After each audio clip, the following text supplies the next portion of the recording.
თავი მე-11. დაძმა. ახალგაზრდა თურქების რევოლუციამ ერაყის არაბულ და სხვა თემებს ახალი იმედებით ჩაუსახა და შიშიც გაუჩინა. ამ მოვლენებს ერთი ყურადღებიანი დამკვირვებელი ჰყავდა. გერტრუდ ბელმა ბაღდადსა და მოსულში 1909 წლის გაზაფხულზე იმოგზაურა. ეს იყო 40 წლის მოგზაური ახალი თაობის იმ ბრიტანელ მკვლევართაგან, რომელთაც შეიძლება და გავლენა ჰყოფნიდათ აღმოსავლური არქეოლოგიით დაინტერესება, მოგზაურობისა თუ მთამსვლელობის სიყვარული, გატაცებიდან საქმედაქციად. ხოლო პოლიტიკურ მოვლენებში მონაწილეობა და სათანადო ნაცნობობის დამყარება თუ გამოყენება ცხოვრების ნირად. ხოლო პოლიტიკურ მოვლენებში მონაწილეობა და სათანადო ნაცნობობის დამყარება თუ გამოყენება ცხოვრების ნირად. გერტრუდ ბელი იეზიდებს უკვე იცნობდა. ადრე ალეპოს გარშემო მდებარე ადრექრისტიანულ ეკლესიებს რომ ათვალიერებდა, ლალიშიც მოენახულებინა. თავიდან ბელი ბაადრიში გაჩერებულა, სადაც სასახლის ეზოში ორი ფარშავანგი შეუნიშნავს, ხოლო მირ ალი ბეგი გულითადად დახვედრია. ალი ბეგს იგი შემდეგნაირად აღწერს: საშუალო ასაკის მამაკაცი, მბრძანებლური იერით და გრძელი ღია ყავისფერი წვერით, რომელიც თითქმის წელამდე სწვდებოდა. თავიდან ფეხებამდე თეთრ სამოსში იყო გამოწყობილი. თავის სხვა ნაწერში მას ასე იხსენიებს: სხვა მეორე ალის შთამომავალი, რომელსაც ლეიარდი ნათლიად ეკუთვნოდა. სინამდვილეში იგივე ალი იყო, ოღონდ ახლა 62 წლის შესრულებულიყო. მას შემდეგ, რაც გერტრუდ ბელს ლალიშის მონახულება შესთავაზა და მისთვის საცხოვრებლის მომზადების განკარგულებები გასცა, მირმა იგი საქალებოში დაპატიჟა, სადაც გერტრუდ ბელი მის ძალზე მიმზიდველ მეუღლეს შეხვდა, რომელსაც იისფერი ბამბის კაბა და შავი მოსაცმელი ეცვა. ხოლო ხავერდის ქუდიდან მუსლინის პირბადე ეშვებოდა, თელ თავს უფარავდა და ნიკაპ ქვეშ ჰქონდა ამოხვეული, მაგრამ პირისახეს არ უფარავდა. მაჯებზე ოქროს მძიმე, ფირუზით მოოჭვილი სამაჯურები ეკეთა. ხათუნი, ანუ ქალბატონი, მხოლოდ ქურთულად ლაპარაკობდა, მაგრამ ალიბეგის ქალდეველი მდივანი თარჯიმნობდა და გერტრუდ ბელმა მირის მომხიბლავ პატარა ბიჭთან, საიდბეგთან დამეგობრებაც კი მოახერხა. საიდბეგი 9 წლისა იყო, ყველაზე დიდ სკამზე იჯდა და უხმოდ ადევნებდა თვალს, როგორ შეექცეოდნენ ვახშამს უფროსები. სანამ იმავე საღამოს ბაადრიში ბრუნდებოდა, ალიბეგის დამ, სალოცავის მეურვემ, ბელს იეზიდთა სიწმინდეები დაათვალიერებინა, ხოლო საიდბეგმა დედამისთან სტუმრად მიიწვია. სანამ ქალები ქალდეველი თარჯიმნის მეშვეობით საუბრობდნენ, ბიჭი იქვე იჯდა და თუთუნს ეწეოდა. ინგლისელ სტუმარს შეუნიშნავს: ჩემს ქვეყანაში ბავშვებს არ აძლევენ მოწევის უფლებას. თანაც საიდბეგ, შენსავით პატარა ბავშვებს ასეთ დროს უკვე უნდა ეძინოთ. საიდბეგის დედას ბიჭისათვის ნაზად გაუღიმია და უთქვამს: უარს ვერაფერზე ვეუბნებით. საუბარში მდივანი ჩარეულა. არახს რომ აძლევენ ხოლმე, ეგ თუთუნზე მავნია. დილით გერტრუდ ბელმა მდივანს სტუმართმოყვარეობისათვის მადლობა გადაუხადა და თავის მხრივ ადვილად შეუსრულა მირს თხოვნა, რომელსაც ცეცხლის ლენტი მოსწონებოდა. მაგნიუმ წასმული ხვეული, ერთგვარი სანთებელა, შეიხ ადის საფლავზე ცეცხლის დასანთებად. 1874 წელს დაბადებული მაიან ხათუნი 35 წლის იყო, როდესაც გერტრუდ ბელმა გაიცნო. მისი მამა აბდი ბეგი იყო, მირ ჰუსეინ ბეგის უმცროსი ძმა. მისი პორტრეტი 1859 წლით დათარიღებული ესკიზი ამ წიგნის ფოტოსურათებშიც შეგხვდებათ. იგი 6 წელიწადს ასრულებდა მირის მოვალეობას, ოსმალოთა მიერ ჰუსეინ ბეგის გადაყენებიდან მირზა ბეგის საბოლოო დამტკიცებამდე. შემდეგ კი ჯებელ სინჯარში დასახლებულა, სადაც 1888 წელს გარდაიცვალა. მაიანის დედა იყო ხომი, იასიმ ბეგის უკანასკნელი მირის ასული ჩოლთა დინასტიის უფროსი შტოდან. ეს იასიმ ბეგი მაშინ მოკლეს, როდესაც ალი ბეგის მამამ მირ ჰუსეინ ბეგმა მოიპოვა ტახტი. მშვენიერი, კეთილშობილი წარმოშობის მაიანი 18 წლისა დააქორწინეს ალი ბეგზე, მმართველი მირის ძმაზე. მათი ქორწინების წლებს დაემთხვა არაერთი საზოგადო და პირადი ტრაგედია. იეზიდების დევნა 1892-93 წლებში, ალი ბეგის შეპყრობა და ოსმალების მცდელობა. წამებით ეთქმევინებინათ მისთვის უარი წინაპრების სარწმუნოებაზე. ჩრდილოეთ ანატოლიაში გადასახლება, საიდბეგი მისი ერთადერთი შვილი იყო, რომელიც ჩვილობის ასაკს ცოცხალი გადაურჩა. ამდენმა გამოცდამ მაიან ხათუნს რკინის ხასიათი ჩამოუყალიბა. ალიბეგისა და მისი მეუღლის გადასახლებიდან დაბრუნების შემდეგ ახალი მირი უდიდესი ამოცანის წინაშე აღმოჩნდა.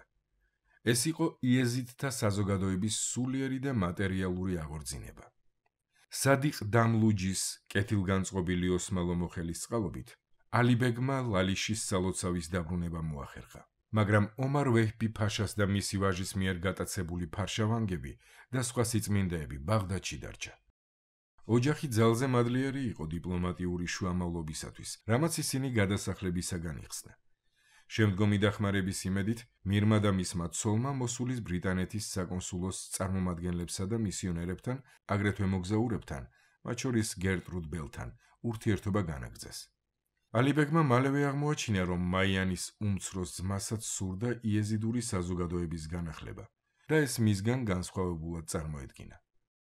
მე-19 საუკუნის იეზიდი მირები ადგილობრივ ქრონიკებსა თუ მოგზაურთა ჩანაწერებში მორთულ მოკაზმულ პერსონაჟებად აღიქმებიან, რაღაც ორგანზომილებიან ფიგურებად, რომლებითაც სავსეა აღმოსავლური მინიატურები.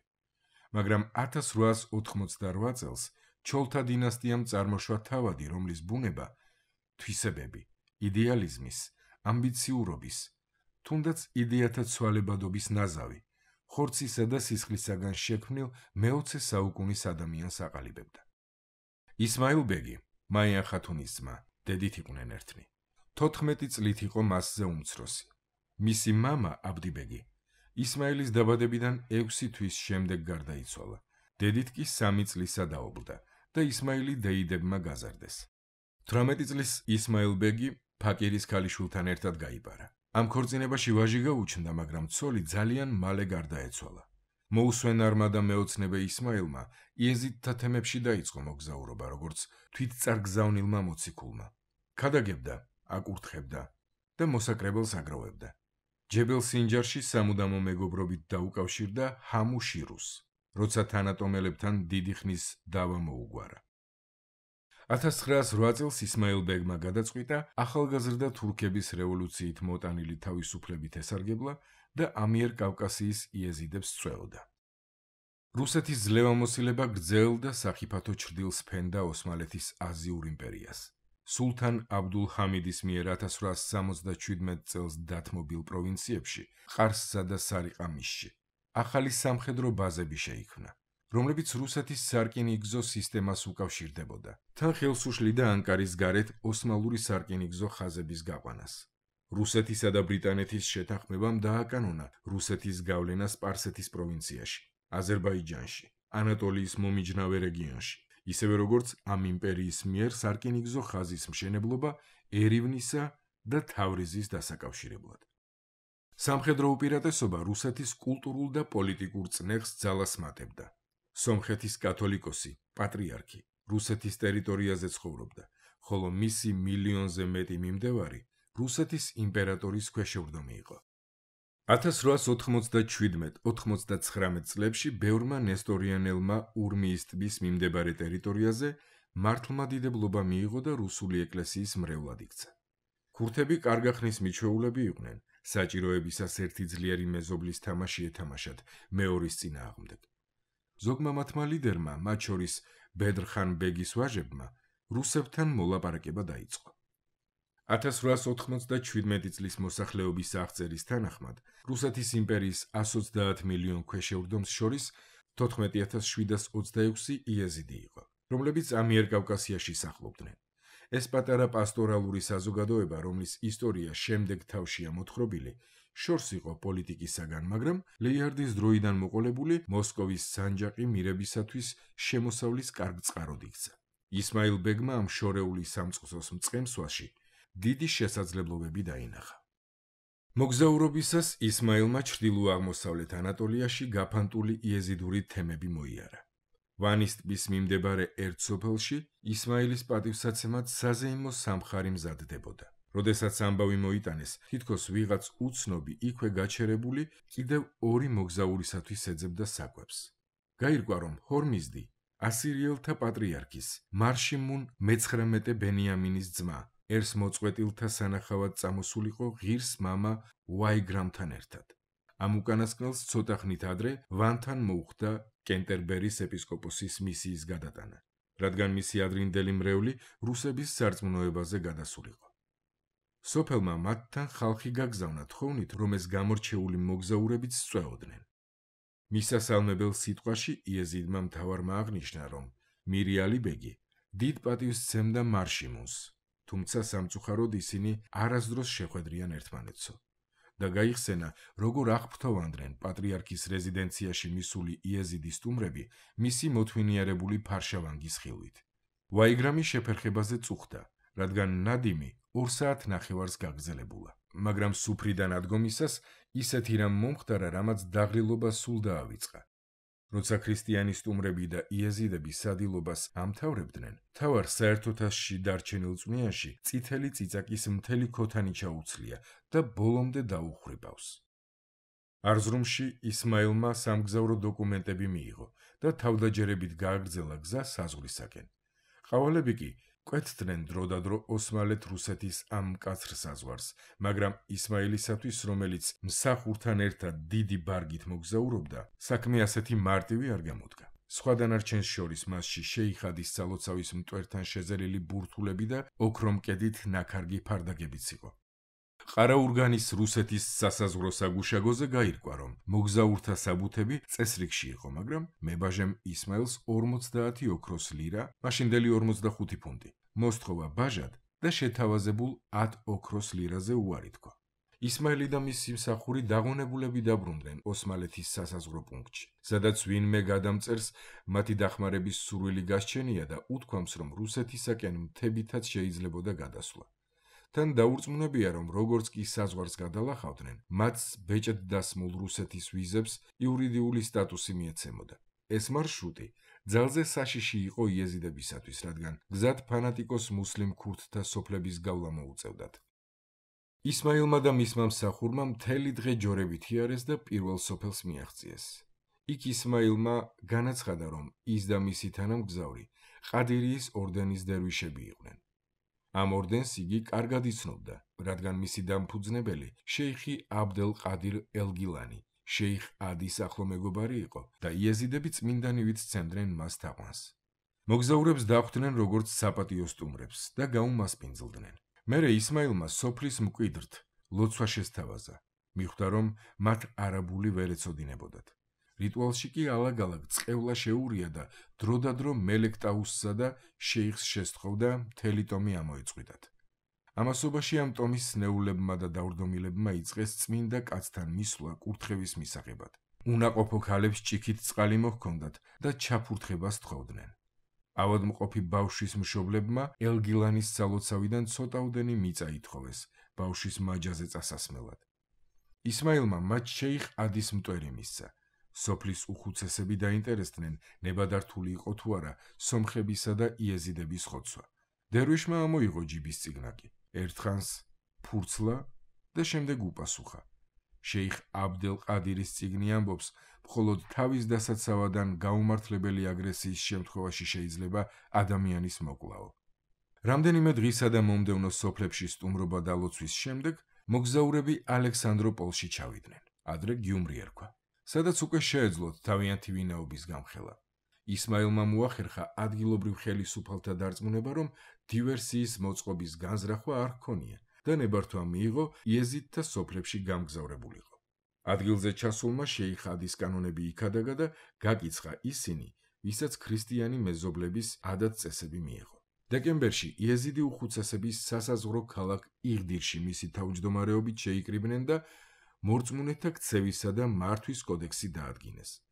სხვა წესებთან ერთად ისმაილმა დაადგინა მაქსიმალური ფასები პატარძლისათვის, 100 მანეთი ახალგაზრდა გოგონასათვის და 45-50 მანეთი ქვრივისათვის. იღდირის კოდექსში ერთი გასაოცარი სიახლე შევიდა. შეგონება, რომ იეზიდებს სკოლები უნდა დაეარსებინათ, შვილებისათვის წერა-კითხვა ესწავლებინათ და მათთვის სამყაროს შესწავლა შემეცნების სურვილი ჩაესახათ. მანამდე ისმაილმა მოლაპარაკება გამართა სომხურ ეკლესიასთან, რომელიც თანახმა იყო იეზიდების დაცვა ეთავა, ერთი პირობით, რომ მათი შვილები სკოლაში სწავლას დაიწყებდნენ. ახალი წესი სწორად ამ დათქმას შეესაბამებოდა. დეტალები მაშინ შეიმუშავეს, როდესაც 20 წლის ისმაილმა სომეხთა კათოლიკოსი მათევოს მეორე, მაშინ 70 წლისა, ეგმირის ჩრდილოეთით მდებარე ეჩმიაძინის ძველ მონასტერში ინახულა. როდესაც ისმაილმა აღნიშნა, რომ სოფლის მცხოვრებლებს სკოლების გასახსნელად სახსრები არ გააჩნდათ, პატრიარქს უპასუხია: მზად ვარ იეზიდურ სოფლებში 7 სკოლა დავაარსო და მათ ყველა საჭიროებაზეც მე ვიტვირთებ პასუხისმგებლობას. კათოლიკოსის და მისი სამღვდელოების დახმარებით ისმაილმა 72 სოფლისა და 3500 ოჯახის სახელით გრაფ ილარიონ ვორონცოვ-დაშკოვის კავკასიის მეფის ნაცვლის სახელზე თხოვნის წერილი შეადგინა, რომლითაც მას იეზიდური რელიგიის ოფიციალურ აღიარებასა და მუსლიმთა ძალადობისაგან დაცვას თხოვდა. ტექსტს 6-ჯერ დასჭირდა რედაქტირება, სანამ დამაკმაყოფილებლად იქნებოდა მიჩნეული. წერილი დალოცვით სრულდებოდა. რუსეთის ხმალმა იბატონოს დაეჯებელ სინჯარზე და იხსნას თავისი ხალხი მუსლიმთა დევნისაგან. ამის შემდეგ მატარებლით თბილისში გაემგზავრა. მატარებელში პირველად იჯდა. იქ სომხეთის პატრიარქის რეზიდენციაში მიიყვანეს და მეფის ნაცვლისათვის პეტიციის წარსადგენად შეხვედრა გაუხერხეს. მეფის ნაცვალს ამ ამბებზე წერისას ისმაილი ყველგან მეფედ იხსენიებს. 1909 წლის სამარტს ისმაილი და მისი მფარველები საუწყებო ეტლით მიიყვანეს სასახლეში, სადაც იგი აღფრთოვანებულა მეფის ნაცვლის ხალიჩებით, ძვირფასი ქვებით შემკული ფარდაგებითა და ავეჯით. სტუმარი ჯერ დედოფალმა და მისმა 5 ფრეილინამ მიიღეს და ნამცხრით, ჩაითა და თუთუნით გაუმასპინძლდნენ. შემდეგ დარბაზში ვორონცოვ-დაშკოვი შესულა, თავშიშველი, ოქროს ხმლით, დაახლოებით 45 წლისა. სინამდვილეში ვორონცოვ-დაშკოვი ამ დროს 71 წლის იყო. ისმაილი მას იეზიდური და ქრისტიანული რელიგიების მსგავსებაზე ესაუბრა და სთხოვა მისი ხალხი ოფიციალურად აღიარებულიყო სომეხთა მფარველობის ქვეშ მყოფ უმცირესობად. მეფის ნაცვალი დათანხმდა, ხოლო როცა შეიტყო, რომ თურმე თბილისშიც არაერთი იეზიდი ცხოვრობდა, პოლიციას სასახლეში მათი მიყვანა უბრძანა. მართლაც 270 მათგანს ისმაილთან ერთად სამახსოვრო ფოტო გადაუღეს. აუდიენციის დასრულებისას მეფეს განუცხადებია, რომ უფროს ძმას ნიკოლაის, რომელიც პეტერბურგშია, იეზიდებთან დაკავშირებით რჩევებს მისცემდა, ხოლო ისმაილს ამიერკავკასიაში დარჩენა და მისი ხალხის წინამძღოლობა შესთავაზა. ისმაილს უპასუხია, რომ მას მოსაგვარებელი ჰქონდა მნიშვნელოვანი საქმეები, რომლებიც სტამბოლსა და ერაყში მის ყოფნას მოითხოვდა, მაგრამ რუსეთის ხელისუფლების ამ შეთავაზებას გაითვალისწინებდა, თუმცა ითხოვა სურმალოში მდებარე სოფელ გალანიანის თემის წინამძღოლი მის მოადგილედ ეღიარებინათ. თბილისის ქუჩებში დიდძალი ხალხი გამოიყვანა ცნობის მოყარეობამ, როცა ისმაილი პატრიარქის რეზიდენციაში ბრუნდებოდა, სადაც უფლება მისცეს საეპისკოპოსო ტახტზე დამჯდარიყო და თავისი მიმდევრებისათვის მიღება გაემართა. თბილისელმა იეზიდებმა ისმაილის წინაშე თეთრი ქსოვილი გააგეს და ზედ შეწირული თანხა 40 ოქროს ლირა დაუწყვეს.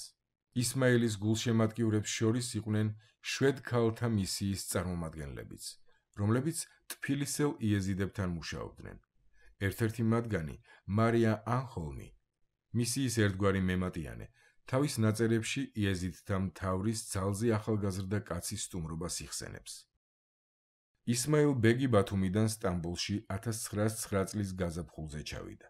სომხური ეკლესიის ოფიციალურმა პირებმა, რომლებსაც დროულად მიუსწრო საყოველთაო სიხარულისა და კეთილგანწყობის ატმოსფერომ, ახალგაზრდა თურქთა რევოლუციის პირველ დღეებს რომ ახლდა, მალე გაუხერხეს იეზიდებს ბრძანებულება, რომელსაც ოსმალოთა მხრიდან ხელს შეიხ ულ ისლამი აწერდა.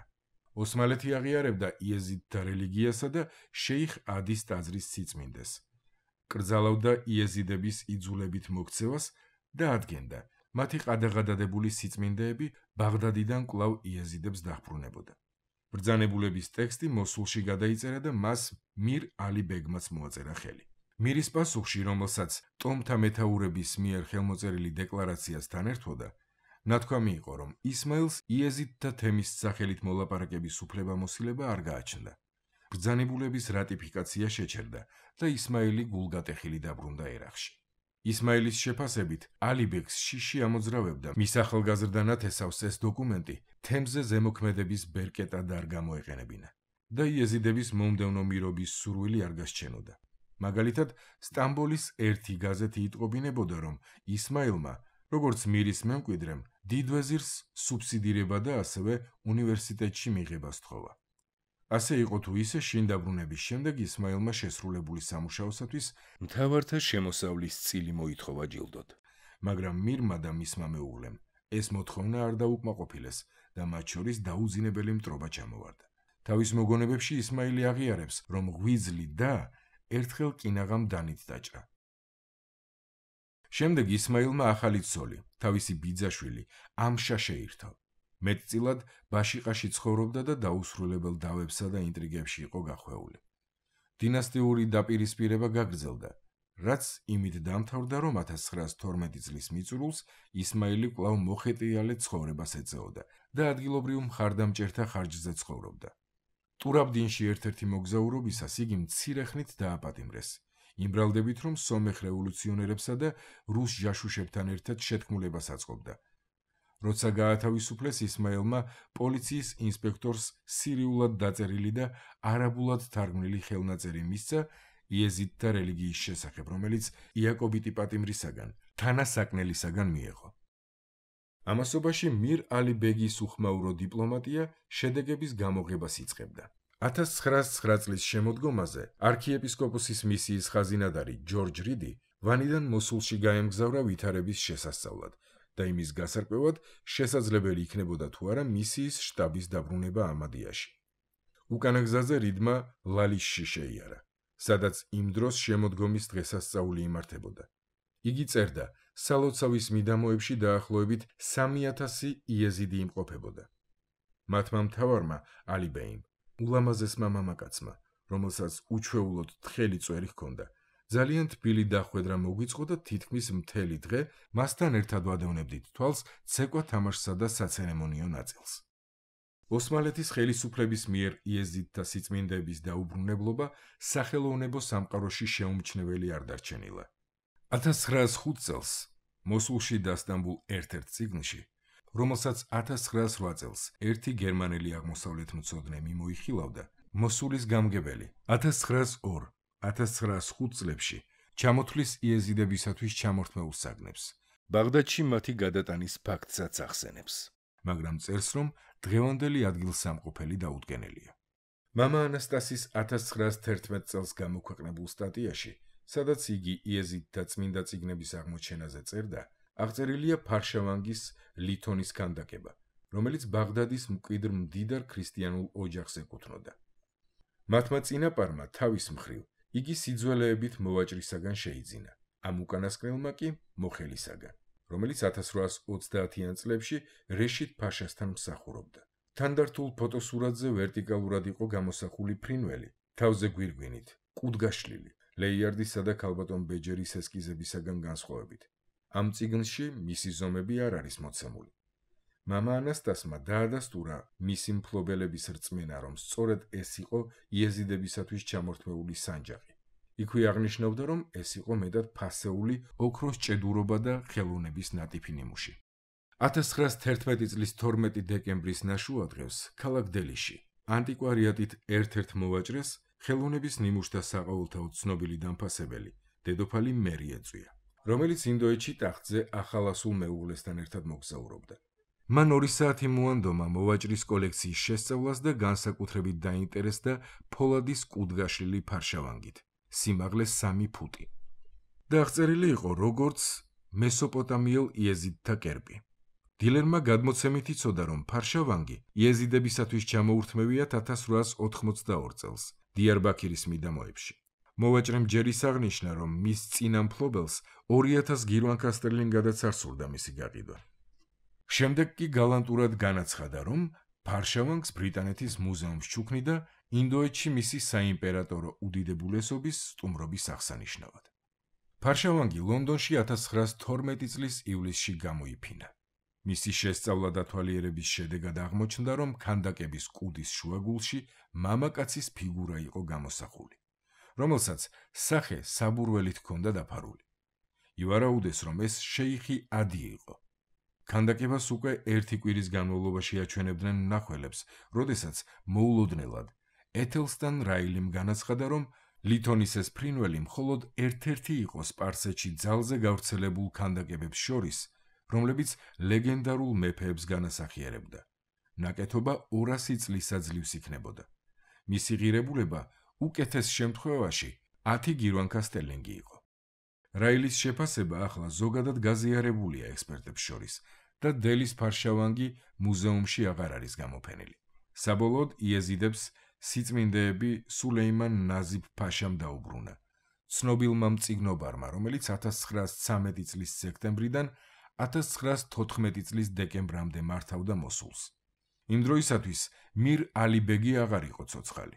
1911 წელს კენტერბერის არქიეპისკოპოსის მისია ამადიაში გადავიდა. 1912 წლის შემოდგომით ვაიგრამი ინგლისში ბრუნდებოდა, როცა გზად ლალიშში შეჩერდა ტაძრის კიდევ ერთხელ მოსანახულებლად, შემდეგ კი ბაადრიში, ალიბეგის სანახავად. ვაიგრამი წერს, რომ გალავანი თითქოს კარგად იყო შენახული, მაგრამ დიდი დარბაზის შეთეთრებული კედლები ალაგ-ალაგ დაბზარულიყო და ერთიანად იყო აჭრილებული ორთქლის კატარღებისა და ლოკომოტივების გამოსახულებებით, რომლებიც ფანქრით დაეხატათ. მარი ვაიგრამს ასე აღწერს: ახოვანი კაცი, ისეთი აქაურ მთიანეთში რომ არიან, დაახლოებით 6 ფუტის სიმაღლისა და 45 წლისა. ეცვა მუქი ყავისფერი აბა, მოსასხამი, ოქროს ნაქარგობითა და საყელოთი და წითელი ჩალმა ეხურა. ვაიგრამი მოგონებებში არაფერს ამბობს მათი საუბრების შინაარსზე, ხოლო იმას წერს, რომ მირს დიდი პატივისცემით მოუხსენიებია ინგლისისა და ნესტორიანელთა პატრიარქის ტრადიციული მეგობრობა და დასძენს, რომ ალიბეგი საშინლად იყო გაციებული და მელანქოლიური და დეპრესიული ჩანდა. უკანასკნელი სტუმარი, რომელსაც ბაადრიში მირმა უმასპინძლა, საფრ აღა იყო, მოსულის სამხრეთ-აღმოსავლეთით 20 მილის დაშორებით მოსახლე მუსლიმური ტომის წინამძღოლი, რომელმაც მირის სასახლეში 1913 წლის დასაწყისში გაათია ღამე. მეორე დილით ალიბეგი მოკლული იპოვეს თავის საწოლში. ისმაილმა ეს საბედისწერო ღამე სოფელ ხიდრ ელიასში გაატარა. მან მარბეჰნამის უძველესი მონასტრის მახლობლად, მოსულიდან 20 მილით სამხრეთით. სანამ ჩრდილოეთისაკენ გააგრძელებდა გზას, სოფელ ქარაიამ ლაისში გაჩერებულა, სადაც მისთვის შიგრიკებს მიუტანიათ ამ საშინელი დანაშაულის ამბავი. ისმაილი ბახზანში გაემგზავრა მეგობრების ჯგუფის შესაგროვებლად და შემდეგ სასწრაფოდ გაემართა ბაადრისაკენ. სასახლე სავსე იყო წარჩინებული იეზიდებით, რომლებიც საიდ ბეგსა და დედამის დუდუკისა და დოლის სევდიანი მუსიკის ფონზე ანუგეშებდნენ. მაიან ხათუნს წითელი კაბა სცმია, რაც ნათლად მეტყველებდა, რომ ქვრივს დაუნდობელი შურისძიება ჰქონდა განზრახული. იქ მყოფნი მეტნაკლებად შეთანხმდნენ, რომ ახალგაზრდა მთავარი მირი უნდა გამხდარიყო, მაგრამ ყველა ხვდებოდა ნამდვილი ძალაუფლება მის მეურვეს ექნებოდა. ისმაილის კანდიდატურა მისივე დამ და დის გარემოცვამ უკუაგდო. იგი მკვლელობის თანამონაწილეობაში დაადანაშაულეს და დაცვის თანხლებით მოსულში გააგზავნეს. იმ დროისათვის, როდესაც ისმაილი ბრალდებისაგან გათავისუფლდა, მაიანი უკვე ახალგაზრდა მირის მეურვად და სამთავრო შემოსავლების განმკარგავად იყო აღიარებული. ალიბეგის მკვლელობის საიდუმლოს ბოლომდე არასდროს მოხფენია ნათელი. ვაიგრამი იმ ამბავს იმეორებს ამადიის მისიაში რომ ჰქონდა მოსმენილი და მირის დისშვილს ადანაშაულებს, რომელიც ადრე რუსეთში გაიქცა, რათა ადრინდელი წარუმატებელი მცდელობისათვის სასჯელი აეცილებინა. კიდევ ერთი თეორია, რომელსაც დიდხანს ემხრობოდნენ ბრიტანელი ავტორები, მაიან ხათუნსა და დოშის მთავარს შორის დანაშაულებრივ კავშირზე მიანიშნებდა. დანაშაული რომ მოხდა, დოშის მთავარი სასახლეში იმყოფებოდა. ისმაილის მოგონებებში ხშირად გვხვდება დის კრიტიკა, მაგრამ ამნაირი ვარაუდი არც ერთხელ. ალიბეგის გარდაცვალებიდან 40 დღის შემდეგ ბაადრის მახლობლად მცხოვრებმა მოხუცმა ქალმა ჩვენება მისცა, რომ დანაშაული მისი ორი თანასოფლელის, ფათაჰისა და ალის, ჯოლო იბნ ჯოლოს ვაჟების ჩადენილი იყო. ისინი ბასმარიის კლანს მიეკუთვნებოდნენ, რომელსაც შორეული ნათესაობა აკავშირებდა ჩოლის დინასტიასთან. მე-17 საუკუნეში შეიხმა მუჰამედ ელ-ბათინიმ ესგვარი იეზიდთა თემის მემკვიდრეობით მმართველებად დანიშნა. პოლიტიკურ ძალაუფლებას დიდხანს მოკლებულნი, ჩოლების შემდეგ მხოლოდ მეორე ადგილზე იყვნენ. ეს იყო ერთადერთი ოჯახი, რომელთანაც ჩოლის დინასტიის მთავრებს შეეძლოთ ქორწინება. ალიბეგის მკვლელობის მოტივიც ადვილად აიხსნებოდა. მათი მიზანი ჩოლების ჩანაცვლება იყო. არსებობს რამდენიმე ვერსია იმის შესახებ, თუ როგორ დაისაჯნენ ეჭვმიტანილები. ისმაილი წერს, რომ თავისი უფროსი ძმა, სახელად ჯოლო და მისი სამი მეგობარი მივიდნენ ხსენებულ სოფელში და ფათაჰი, ალი და მათი სანათესაოს ყველა მამაკაცი დახოცეს. მხოლოდ ერთი ბიჭი დატოვეს ცოცხალი, რომელიც მალე გარდაიცვალა.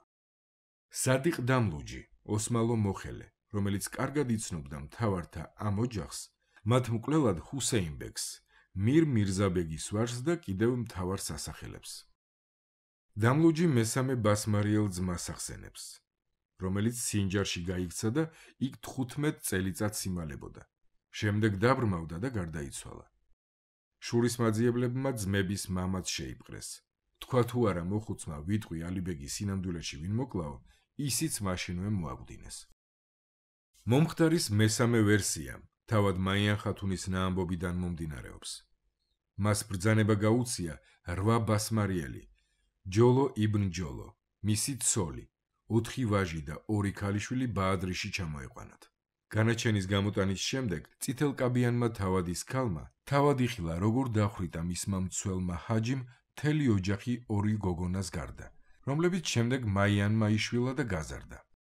როცა ყველაფერი დასრულდა, მაიან ხათუნი წამოდგა, დახოცილთა გვამებთან მივიდა, დაიხარა, რათა თითოეული მსხვერპლის ჯერ კიდევ თბილ სისხლს შეხებოდა და მერე თითები აილოგა.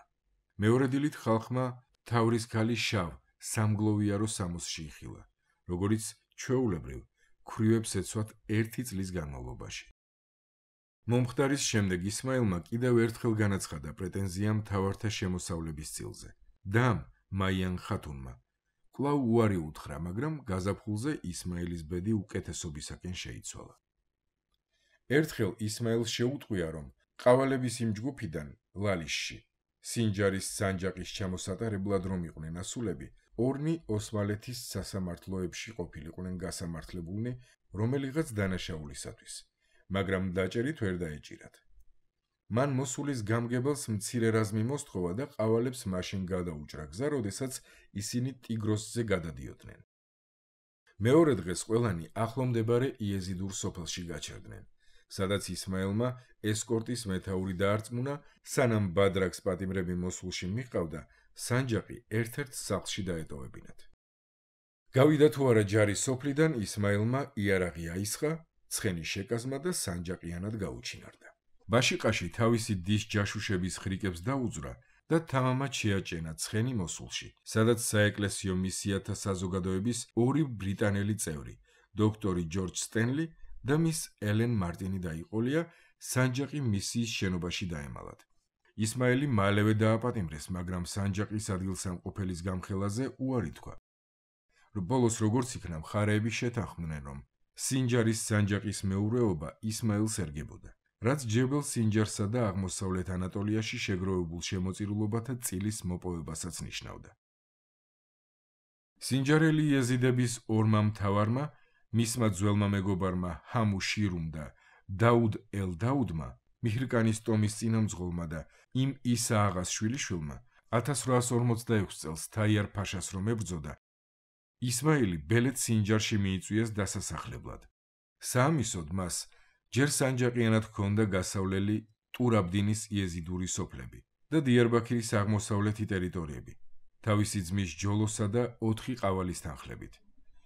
რაკი ყავალის ერთგულებაში ეჭვიეპარებოდა, ისმაილმა მარდინამდე სამხედრო ესკორტი მოითხოვა. მარდინში კი ქრისტიანი მცველი დაიქირავა, რომელსაც რეკომენდაცია ელფიას ენდრიუსმა გაუწია. სიფრთხილის ყველა ზომის მიუხედავად, პატარა სოფელ ჰემდუნაში, ახლა მას ყურუ-ქავაქი ეწოდება, რედვანის ფერდობზე, იქ სადაც ლეიარდმა პირველად ნახა სანჯაყი 1859 წელს. ისმაილმა მაინც დაკარგა სიმწრით მოპოვებული ფარშავანგი. ყავალებმა მოახერხეს და ჯგუფის თავკაცი მირზა ქალაში დაარწმუნეს, რომ ისმაილი სანჯაყს რუსეთში შემოსატარებლად ამზადებდა. ფარშავანგი ტომბრიდან ამოიღეს და სანამ ისმაილს ეძინა, ასლით შეცვალეს, ხოლო მათმა თანამონაწილემ ორგულმა ჯოლობეგმა ძმას ცხენი და თოფი მოჰპარა. ქურდები მდევნელებს დაუსხლტნენ და ფარშავანგი საიდ ბეგს და დედამისს დაუბრუნეს. სოფელ ჰემდუნას 40 ლირა დააკისრეს ჯარიმად, საიდანაც გამგებელმა ისმაილს 10 ლირა არგუნა, ხოლო ჩადენილი დანაშაულის გამო დააპატიმრეს. ისმაილს ცხენი კი დაუბრუნეს, მაგრამ ფარშავანგის დაბრუნება ვეღარ მოახერხა. გულდაწყვეტილი და გაწმილებული ისმაილი ერთხანს ამიერკავკასიაში დაბრუნებასაც ფიქრობდა, მაგრამ ბოლოს მოსულის გამგებელმა სულეიმან ნაზიფ ფაშამ შუამავლობა გასწია და ყოფილი ოჯახის ორი მხარე მოარიგა. ამის შემდეგ ისმაილს ბელეთ სინჯარშიც დაედგომებოდა. ერთხელ ისმაილმა სიზმრად ორი ქრისტიანი მღვდელი ნახა, რომლებიც ქალებს შავ თავსაფრებს ურიგებდნენ და სიზმარი გაფრთხილებად აღიქვა. გარდაუვალი ომი და დევნა ახლოვდებოდა. ისმაილმა მარდინელ სომხებს მიაწვდინა ხმა და შეჰპირდა თუ რამ გაუჭირდებოდათ, ჯებელ სინჯარში მუდამ იპოვნიდნენ თავშესაფარს. შემდეგ იგივე აღუთქვა იაკობიტების პატრიარქს, იგნატიუს 36 აბდალაჰ მეორეს. 1914 წელს ისმაილმა ელიას შაქირისაგან მოსულის იაკობიტი მიტროპოლიტისაგან შეიტყო, რომ დეირ ეს-ზაფრანის მონასტერში მდებარე საპატრიარქო ბიბლიოთეკაში იეზიდების შესახებ დაწერილი წიგნი ინახებოდა. სულეიმან ნაზიფმა მას მარდინამდე სამხედრო ესკორტი გააყოლა. ბერებმა ისმაილს მართლაც აჩვენეს ხელნაწერი, რომელიც იეზიდთა წმინდა წიგნების არაბულ ტექსტებსა და რამდენიმე მოკლე ლოცვას შეიცავდა, რომლებიც ქურთულ ენაზე, მაგრამ არაბული ანბანით იყო ჩაწერილი. გადამწერმა დედნიდან ასლი გადაუწერა. კოლოფონში კი ისმაილის სახელი და მოკლე ამბავი შეიტანა იმის შესახებ, თუ როგორ შეიტყო ისმაილ ბეგმა ხელნაწერის შესახებ. იქვე ეწერა, რომ ეს სწორედ ის ტექსტი იყო, რომელიც 1849 წელს დაკარგულად მიიჩნიეს.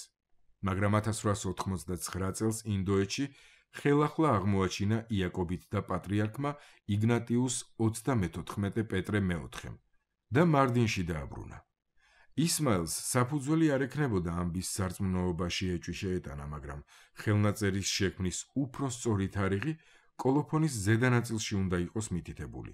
სელევკიდური წელთაღრიცხვით 2000 ქრისტეს შობიდან 1889 ჰიჯრით 1305 წელი. 1914 წლის მაისში სულეიმან ნაზიფ ფაშამ გამოაცხადა, რომ მოსულის პროვინციაში მცხოვრები 68,000 იეზიდი ამიერიდან გამოცალკევებულ რელიგიურ საზოგადოებად იქნებოდა მიჩნეული და აღმსარებლობის გამო მათი შეურაცხყოფა თუ ხელყოფა იკრძალებოდა. ადრე მიღწეული შეთანხმების ნაწილი იყო მათთვის სანჯაყის დაბრუნება, ხოლო იეზიდთა მირისათვის ხელფასის დანიშვნა ყოველთვიური 800 პიასტრის ოდენობით. ოსმალეთის არქივებში შემონახული უწყებრივი ჩანაწერები ცხადყოფს, რომ იეზიდებს თვეში 1000 პიასტრი სურდათ. ამასთან დასთანხმებიან უკანასკნელი შეთანხმების პირობას, რომ ფრანგულ ან ინგლისურ აღმსარებლობაზე არ გადავიდოდნენ. ოფიციალურ განკარგულებას მთელი კაბინეტი აწერდა ხელს, მათ შორის თავდაცვის მინისტრი ენვერ ფაშა. მრავალწლიანი მოლაპარაკებების შემდეგ მაიან ხათუნმა მთავრობასთან დროულად მიაღწია შეთანხმებას. 6 თვეში ერაყიდან ფრანგი და ბრიტანელი მისიონერების ევაკუირება დაიწყო. ოსმალეთის იმპერია ომში ჩაება.